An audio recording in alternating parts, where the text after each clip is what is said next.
Супер бързи, лесни и вкусни протеинови палачинки. В купа си слагаме 150 грама малко скирче. Моето е ванилово, вие може да ползвате каквото искате на вкус. Чукваме си 2 яйчица. Подсладител на вкус, аз ползвам еритритол. 4-5 грама бак пувер и малко сол. Разбъркваме добре до получаване на хомогенна смес. Добавяме 50 грама пълнозърнесто брашно.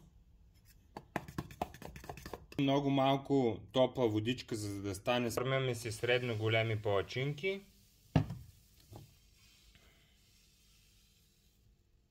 Ето така изглежда, когато я обърнем. Получиха ми се 4 средно големи палачинки, ето така изглеждат. В купичка или в чаша си слагаме 20 грама протеин, може и малко повече да сложите протеин и много малко мляко добавям. Разбъркваме добре, за да се получи като консистенция на шоколад, много добре разбъркваме.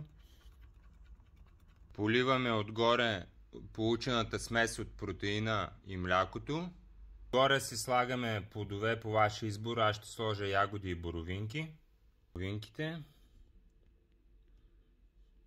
Общо цялата порция на палачинките е 550 килокалории с 50 грама протеин, 16 грама мазнини и 50 грама въглехидрати.